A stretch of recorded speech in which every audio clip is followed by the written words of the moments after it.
My son-in-law booked a private villa in Napa for the whole family, his parents, my daughter, even her college roommate, and left me off the invitation entirely. When I called to ask about Thanksgiving plans, he told me they'd be keeping it small this year. 3 weeks later, I drove up to that vineyard. Not as a guest. As the man who just signed the deed.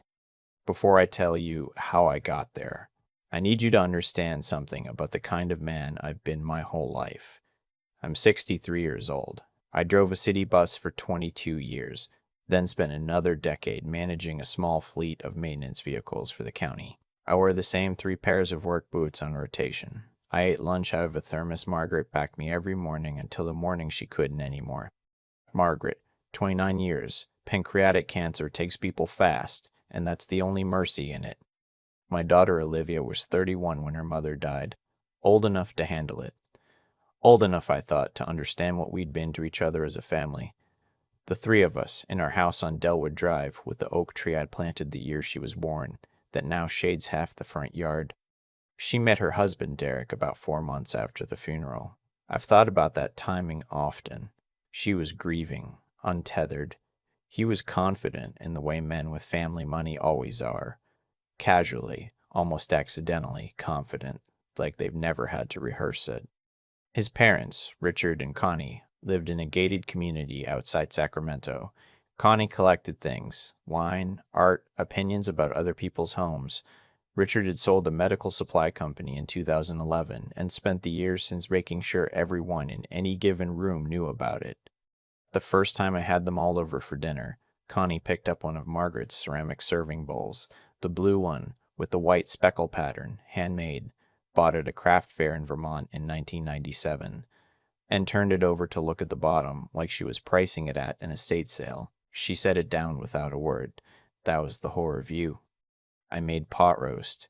I'd set the table with the good silverware, the set we received as a wedding gift and only used on occasions. Derek arrived 20 minutes late, took off his jacket, draped it over the back of his chair without asking, and spent most of dinner angled away from me toward his own father, conducting a private conversation about a commercial real estate deal in Phoenix. Olivia sat between them, laughing at the right moments, passing dishes without looking at me. I poured wine. I made sure everyone had a full glass. At some point, I noticed Derek had refilled his own twice and never once reached for the bottle on my end of the table. I poured for myself. Nobody noticed. After dessert, a pecan pie I'd made from scratch, Margaret's recipe, the one she only made twice a year. Connie mentioned they were planning a family gathering at their place in Napa the following spring. A long weekend, she looked at Olivia when she said it, then at Derek, then at Richard. She did not look at me. I waited. Olivia didn't say anything. I cleared the plates. That was March. By August, the details had solidified. A private villa rental for 5 days, Napa Valley, mid-October. Wine tastings, a private chef, a sunset dinner at one of the vineyards. Derek had found the property online. His parents were covering most of it. Olivia texted me about it the way you'd text someone to confirm the weather. Casually, as information, not as an invitation. Derek's parents are renting a villa in Napa for the week of the 14th. Should be fun. I stared at that message for a while. Then I typed back, sounds wonderful. Am I invited? She took 4 hours to reply. We thought it would be nice to keep it to immediate family this year. You understand, right? It's just been a lot. I understood perfectly. I was not immediate family. I was a lot. I didn't respond that night. I went and sat in Margaret's reading chair by the window, the one with the armrest she'd repaired herself with upholstery tape because we couldn't justify the cost of reupholstering. I sat there until it was dark outside.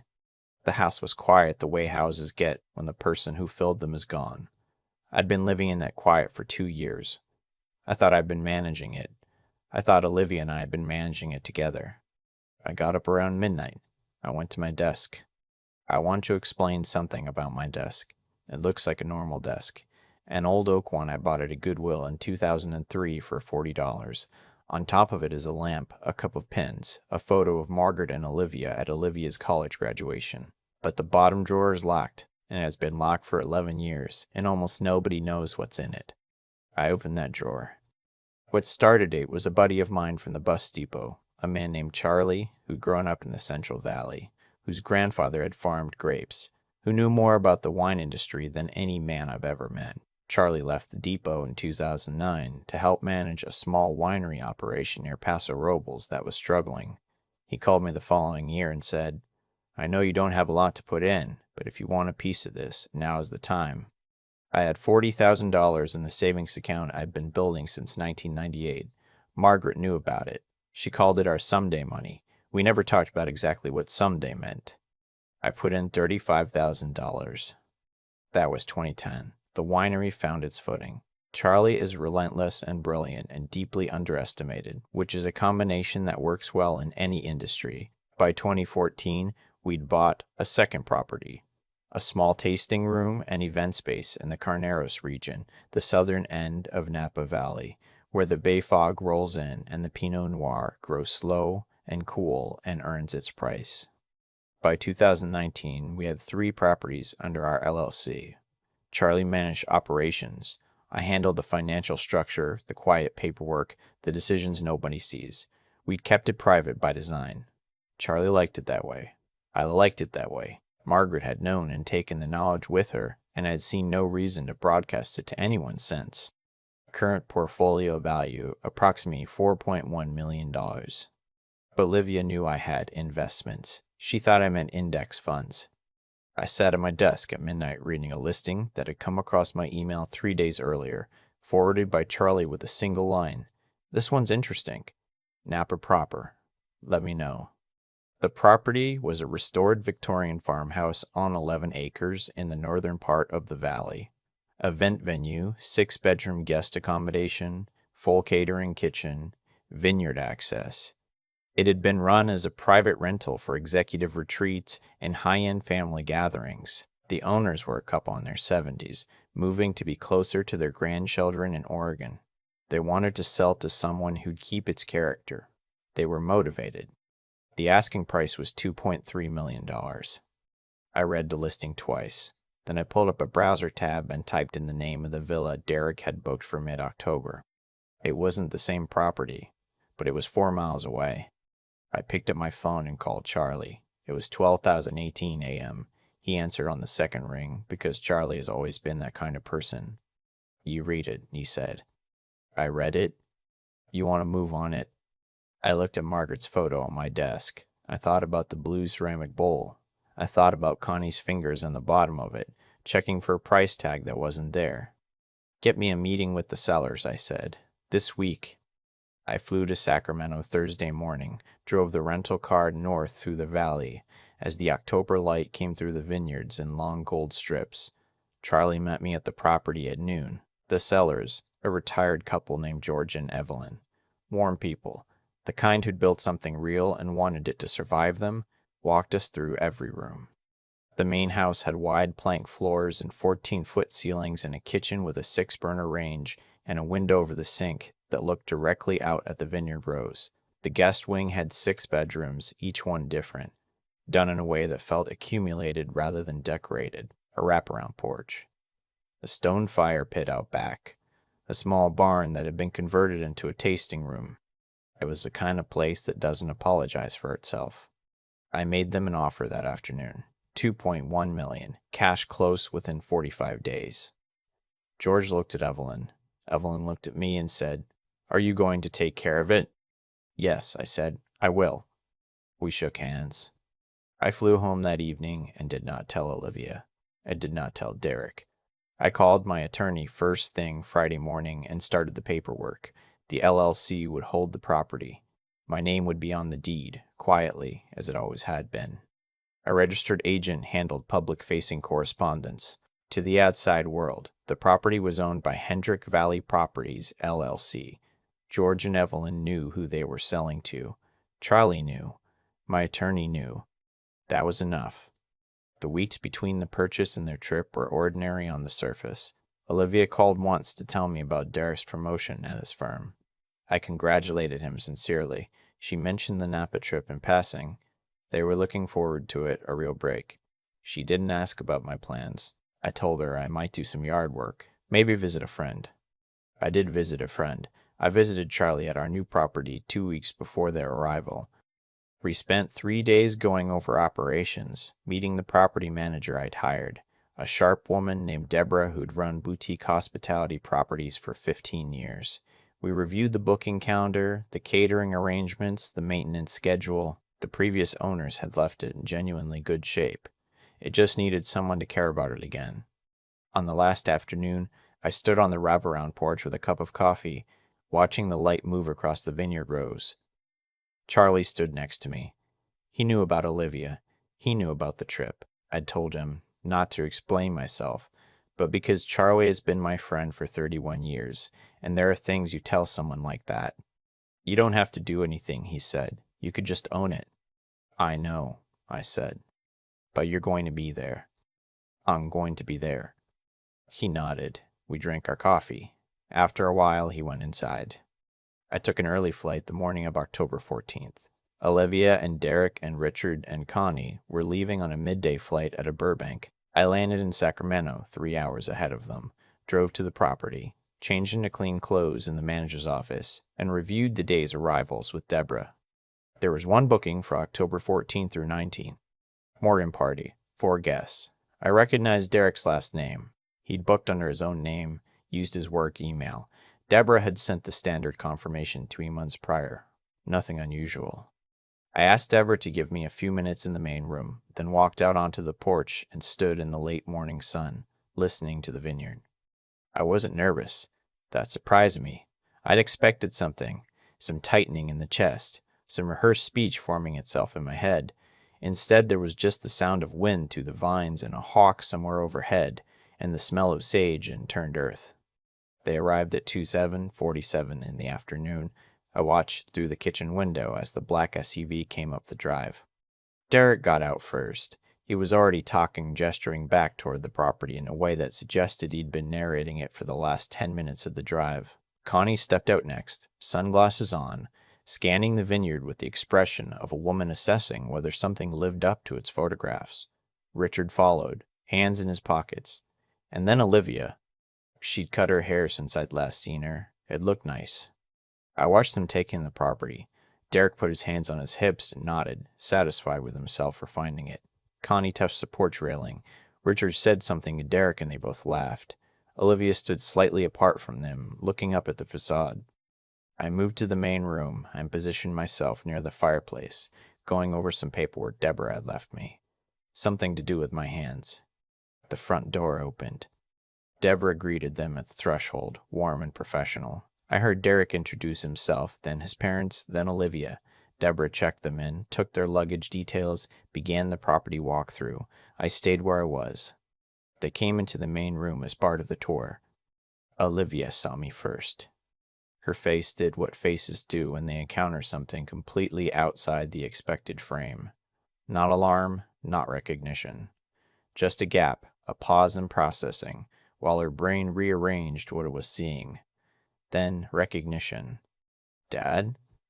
Her voice was smaller than usual. Derek, who had been saying something to Richard about the fireplace, stopped mid-sentence. He turned. I looked up from the paperwork as if I'd just noticed them. Oh, I kept my voice even. You made it. Derek's expression moved through several things very quickly. Confusion first, then the particular strain of someone searching for an explanation that would reduce what they were saying to something manageable. His jaw tightened when he couldn't find one. What are you? Why are you here? His voice had a controlled quality, like a man is aware other people are in the room. I work here, I said. Then, after a moment, I own it, actually. The silence that followed was the kind you could press your hand against. Connie's sunglasses came off. Richard's hands came out of his pockets. Olivia hadn't moved from the doorway. Derek laughed. It was the wrong kind of laugh. Tight, involuntary, the sound of something short-circuiting. What does that mean? It means the property you rented belongs to my LLC. I closed on it 6 weeks ago. I set the papers down on the side table. Deborah can walk you through the rest of the house. The kitchen is through there. Vineyard access starts at the east gate. Derek stopped, started again. This is not funny. I'm not joking. Olivia said very quietly, Dad, how? That question had so many layers under it. How did you afford this? How did you do this without telling me? How long has this been true? I looked at my daughter and understood that she was not asking about the property. I've had investments in this valley for 11 years, I said. Your mother knew. Something shifted in Olivia's face. Derek stepped forward. His voice had dropped. I want to understand what's happening here. Did you know we booked this property? Charlie monitors our bookings. He flagged your name. The blood rose in his face. So you planned this. I made a business decision about a property. You made a travel decision about the same property. Those two things are related, but the sequence matters. I held his gaze. You booked a venue. I own it. That's all this is. You are doing this on purpose. He said it like it was a legal accusation. You are deliberately inserting yourself into a vacation you were specifically not invited to. I'm standing in my own building. Connie put her hand on Derek's arm, which I took as an attempt to slow him down. Richard had gone very quiet. People who've built wealth and then watched to protect them are usually good at reading rooms. Derek shook off his wife's hand. We had a confirmed reservation, at a specific rate, from a different owner. The reservation stands, I said. Every term of your booking is honored. Deborah will confirm that. Deborah, who had positioned herself near the hallway with the patience of a professional who has seen a great many things, confirmed it. Your room rate is unchanged, she said. Your access to all property amenities is unchanged. Nothing in your reservation has been altered. Derek turned back to me. The anger was still there, but it had nowhere to go. That's the worst kind. You expect us to stay here, with you. You're not staying with me. You're staying at a property I own. I have a room in the manager's cottage. I'll be working while you're here. You won't see me at dinner unless you come to the tasting room, which is open Thursday evenings. He stared at me for a long time. Then he turned to his parents. A look passed between him and Richard that I couldn't fully read, but I understood the shape of it. They'd paid for this trip. Flights, booked, 5 days, no refund period. The nearest comparable property was at least 40 minutes north. They stayed. The first evening was its own particular quiet. I could hear them on the porch from the cottage window. Not their words, just the cadence of a conversation that kept stopping and starting. Olivia's voice lower than the others. Derek's sharper. Connie's carrying the particular music of someone working hard to sound untroubled. I ate dinner at the kitchen table in the cottage and read a property report. Charlie had emailed me. The windows were dark by 9. I went to sleep. The next morning, I did a property walk at 6, same as I would have any other day. The vineyard rose in the early light. The stone patio still wet from the night. The tasting room locked and still. I noted a section of fence along the east border that needed a post replaced and wrote it in my notebook. At 7:15, Olivia was sitting on the porch steps with a cup of coffee. I could have gone a different direction. I didn't. I walked up the path, and she watched me come. She didn't look angry. She looked tired in a way that had nothing to do with time zones. Mom knew, she said. Yes. She never told me. We agreed not to. I sat on the step below hers. The sun was still low. At first because it wasn't much, then because it was more than I expected, and I didn't want it to change how anyone related to us related to the money instead of to me. Olivia looked out at the vineyard for a while. How much is it worth? The whole portfolio? About $4 million.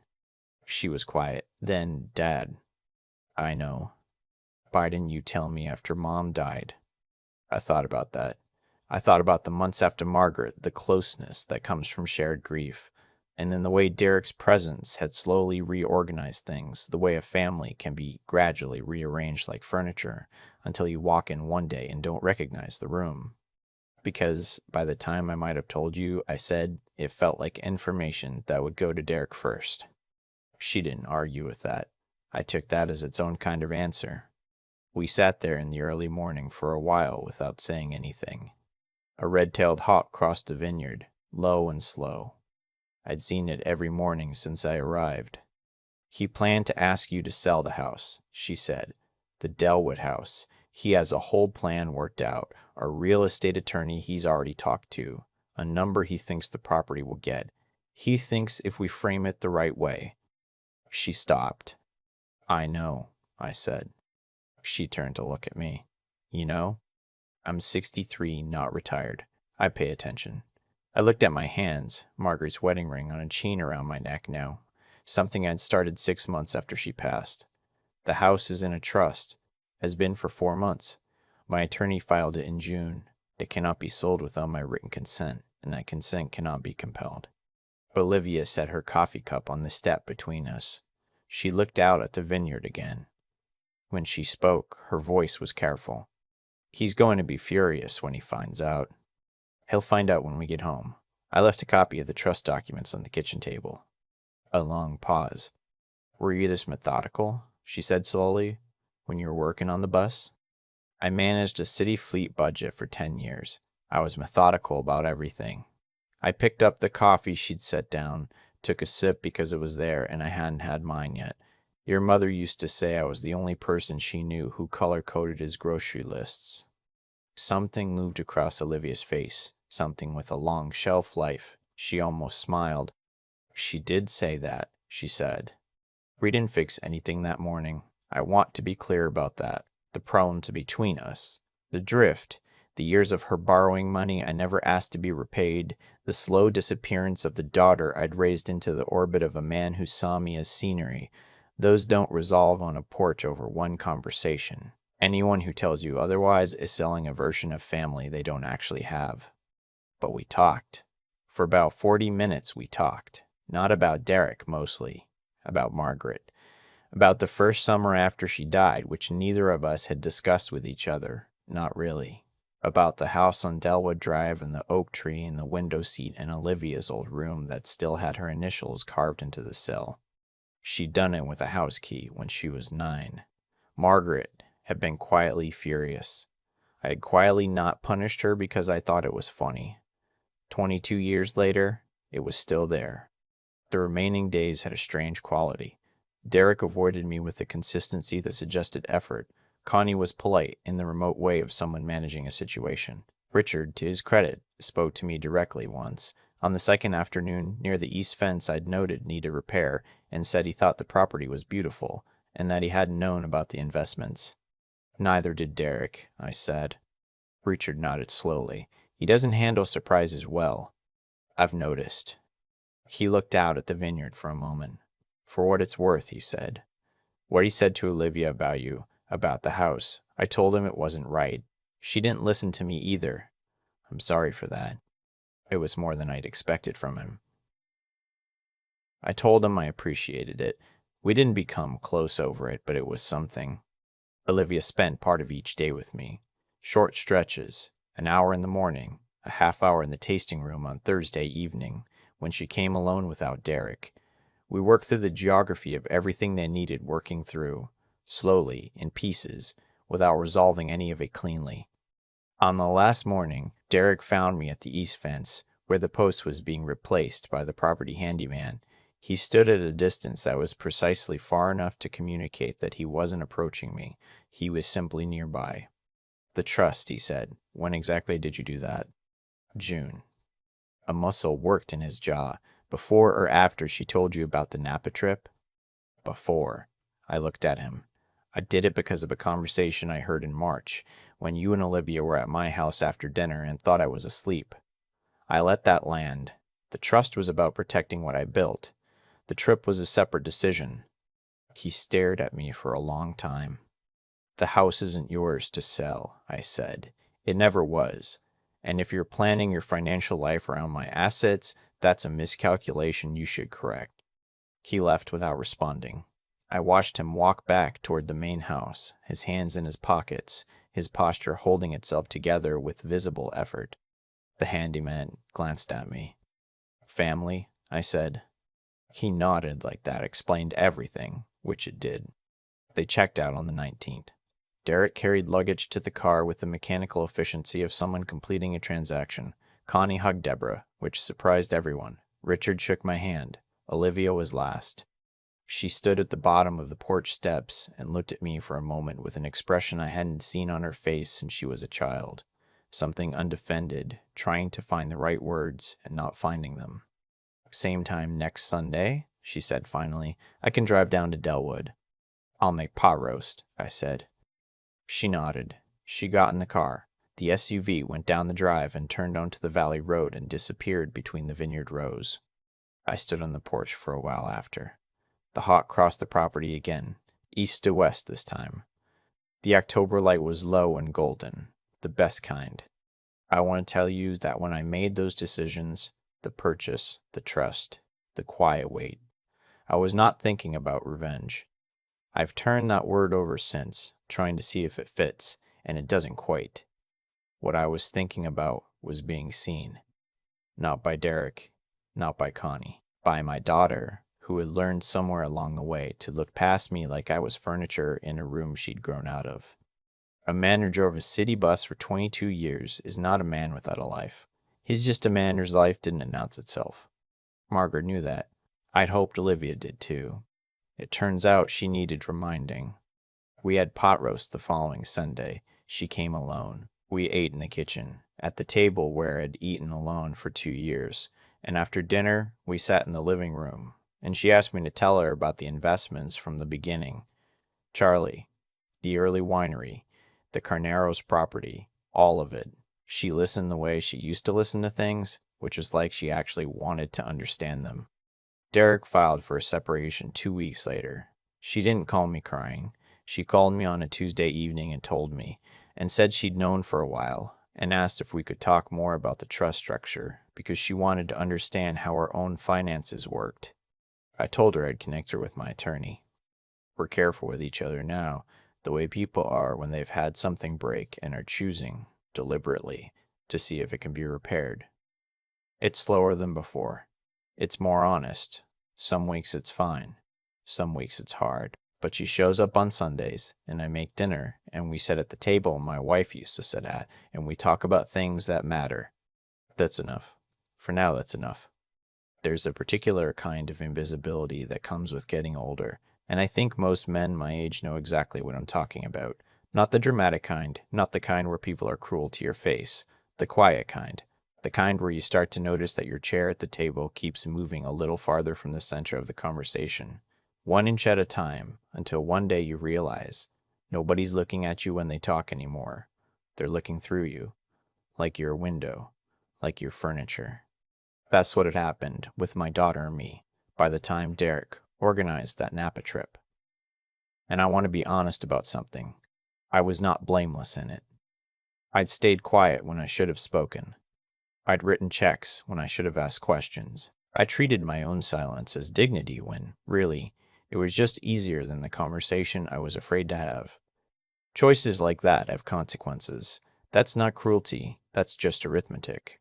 What you allow, you invite more of. But here's the thing about living with integrity over a long stretch of time, and I mean the daily unglamorous kind, not the kind you announce. It builds something. Quietly, without fanfare, the way Charlie and I built our portfolio, one careful decision at a time, over 11 years. Nobody handed us that vineyard. We earned it through patience and discipline, and a lot of mornings when it would have been easier to spend the money on something comfortable and immediate. The capacity to delay gratification, to keep building when nobody's watching and nobody's applauding, is not a small thing. Most people don't have it. The ones who do tend to be very calm in moments of crisis, because they've already lived through 100 smaller versions of it. When Olivia sat on those porch steps and asked me how I'd built all of it without anyone knowing, I told her about the night classes, the weekends spent reading property assessments, the years of getting up early and doing the unglamorous work. What I didn't say, because it would have sounded like a speech, and she deserved better than a speech, was that the greatest skill I ever developed wasn't financial.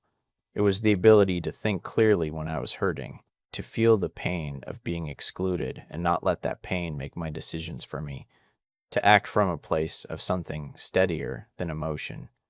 That takes practice. It takes a kind of mental discipline that has nothing to do with intelligence in the academic sense. It's closer to what athletes mean when they talk about playing through adversity. You train for it. You build it the same way you build anything, slowly, by showing up. And then there's the matter of doing right by people even when they haven't done right by you. I honored every term of Derek's booking. I kept the property running well for the other guests. I paid Deborah fairly and gave her real authority. Not because Derek deserved it, but because I did. Your standards don't belong to the people who meet them. They belong to you. Olivia's figuring that out now, I think. She shows up on Sundays. She asks real questions. She's doing the hard work of learning who she is when nobody's flattering her into being someone else. That takes more courage than most people will admit. I'm proud of her for it, even if I don't say it every week. She knows. Margaret always said the oak tree in the front yard would outlast the house. She was probably right. Some things grow slowly precisely because they're meant to last.